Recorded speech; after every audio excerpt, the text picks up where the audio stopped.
Hello! So, andito kami ngayon sa kainan dahil may party, guys. So, ngayon ay nagtulong-tulong kami dito maghugas ng mga kinainan. So, ayan na.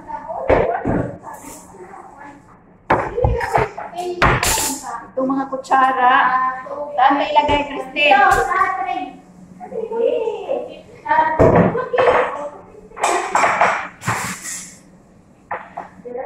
So, ganito dito guys, tulong-tulong pag Sabado, may kainan. Tulong-tulong sa mga gawain sa loob ng kusina.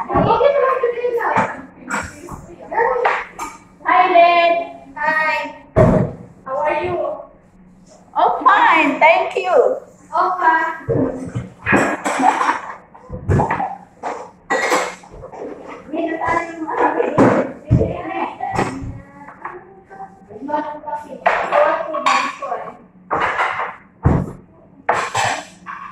So, ang daming trabaho dito guys pag may party.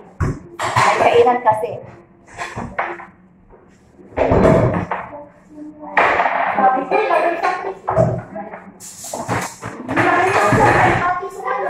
So, lalagyan rin sa amin guys po malaki. Malaki glass. Sabi ko yung kayo sa friend, hindi naman sa pati no? Masaya dito guys pag Sabado. Saan umapos sa lagay mo sa friend? Nagay lang talaga. Oh, baso ba?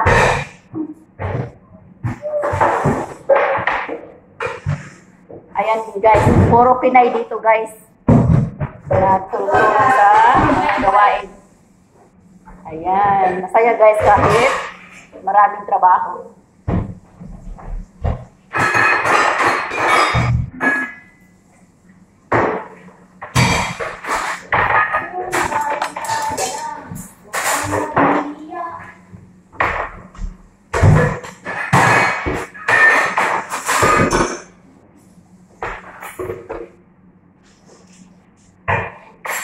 Yan. So, ayan guys. Masaya guys. Masaya na maingay.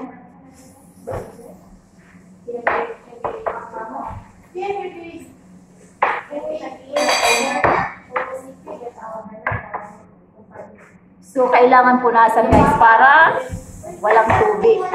Yung maanis yung tubig para walang amoy yung mga gamit.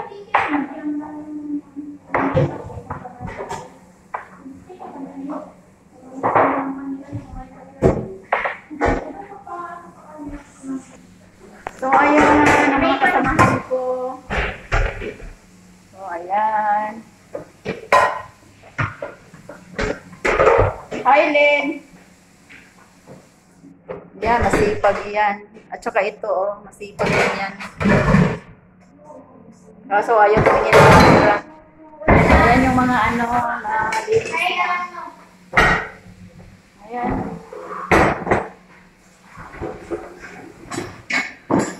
Hi, Len. Pagod, Len. Pagod. Pero masaya din, no? Kasi pagkatapusan na ng buwan, may dollar na. Masaya kasi ano? Yes, tama yan. Hindi na tulad sa Pinas.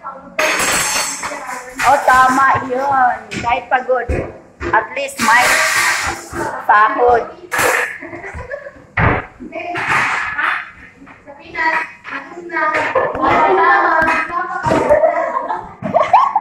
May mga asawa ano. Ito mga kasamahan ko guys, may mga asawa na. Ibon ka ka.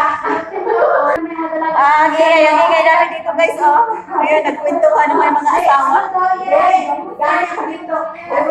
Sabi pa naman nila guys, okay lang daw pagod, at least merong sahod. Sadyan daw sa Pinas, pagod na. So ayan na, maingay yung kasama ko. Okay guys, thank you for watching.